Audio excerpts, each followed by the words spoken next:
Nagpasalamat kayo ko ano nga kaligayunan kay ako kay katabang nako sa akong gipangandoy na Bible Study Center. Atong Farmers Learning Center sa mga gitanbert ako ito ang Bible Study Center. Thank you for coming.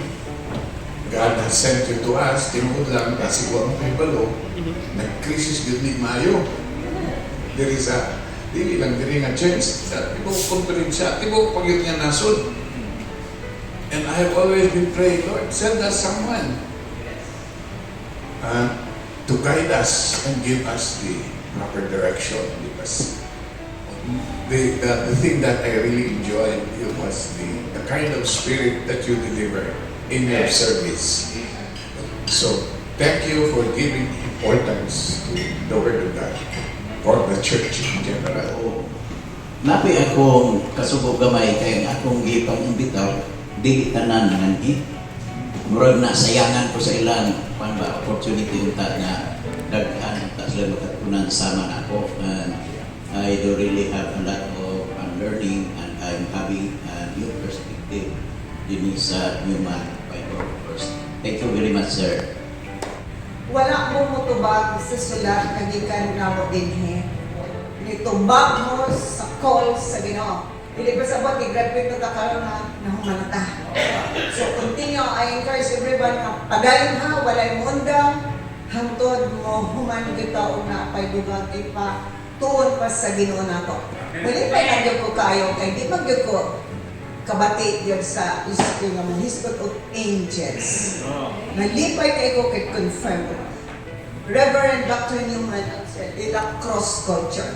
Kung may cross-culture, ato na sa lain na sunat, ang ilang culture dili pa sa ato, so we have learned, learn ta silang sulutian, ibig silang pagkaon, o dili sa'yo na kinabuhi sa missionary. But I thank God for this couple. I really pray to God and said to God, thank you so much, Oda.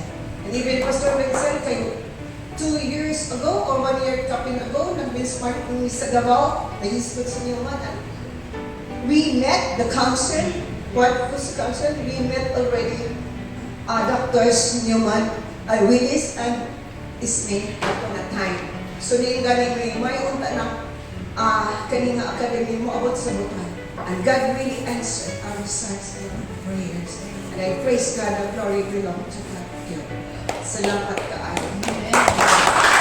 So kay katong last year, nakatumi sa Davao, nag-iisod dito ang Newman. Sa akong pagambo nga manhang Newman, ipakita na, tiguang na si Pastor Villalba, ang akong magulang, tigulang na, so pinukuli nila. So, hindi siya, equipment ni sa mupuli sa atong mga pastor.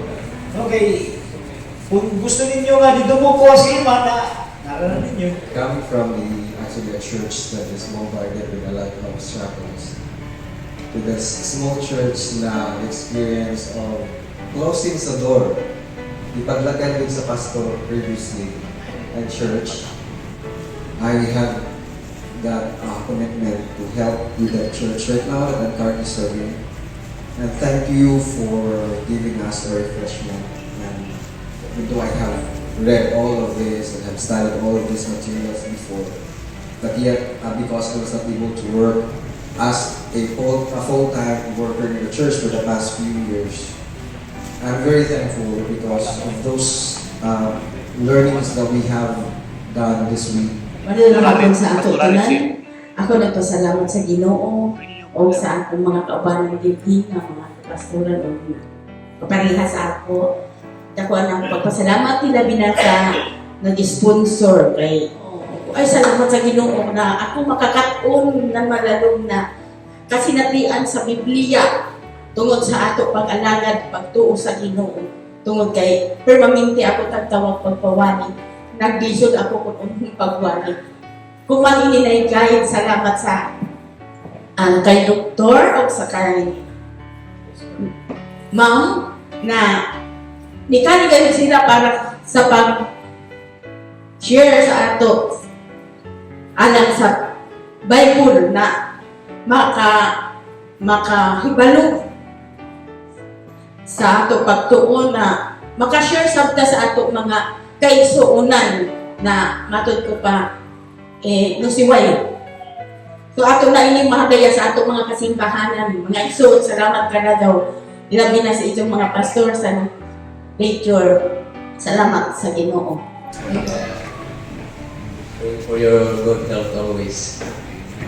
Para you always here para sa continue na education for us. Makita na nako ng human nga training, Bible training sa mga post ni Pastor Wenzel sa Davao. So gani usa sa ila kung wako ka sa iyo, usa sa ila mga ginapanood tudlungan dito mga pastors nga nag-respond, grupo sa mga pastors nga dili nato kauban nga nag-respond dito after sa audit sa Siargao nga katong Project Noah. Mga pastors sila sa mga tribo. Si Mandy, Pastor Mandy. Si Pastor Mandy nga dito na ako makita nila mga post na karon grabe ang pasalamat nga na tinuod yun na ako na po kung saan ako na himong kabahin ni ining training sa Newman. Isa ka pasalamatan ako sa Ginoo na mismo yun kita UCCP na ang both gigamit ang Butuan City Evangelical Church kamo ang gigamit sa Ginoo nga makatabang sa amoa sa pagpunta sa mga makaabili invite ni usang gina-invite ni nga wag gyud minagraduha nga mo appeal gyud ni kay nagpasalamat nga naa gyud naa pa di ay nahigog mas sa amoa sa Siargao kay dito di man gyud wa may gyud ginauman nga tabangan usaon wala di mo di automatic pahawakon magani ni usaw naman unin kay nagtabang ta sa pag-ebanghelyo pahawakon na hinuunta. Thank you for letting us be here. Sometimes I ask myself, what am I? And what am I doing here? Well, I listen to the Lord and it's His plan, and we appreciate that. And we really appreciate the hard work that you folks did to make this place hospitable, and it is hospitable, and we're just very happy for it. We're really impressed by the walls are painted, and I don't know what happened there. They're garnished, and I don't know on the floor.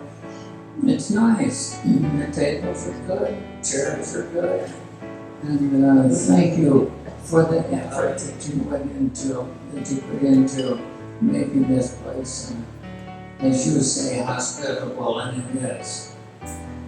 Well, as you said, one more time encouragement. Be encouraged and find your encouragement in Christ and with each other, and keep your focus. Keep your focus.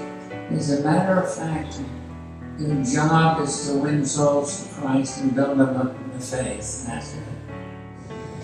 Your presence is felt in each of us, in each of our hearts, and we thank you for brothers and sisters, believers in Jesus Christ who have come to rescue and come to preach the good news, even though we ourselves are supposed to know it already, and now we know more, and we come, O Lord, to dedicate ourselves, to offer ourselves humbly before you, and pray that we might be worthy of your name, and that we may be able to glorify you with all our thoughts, our words, and actions.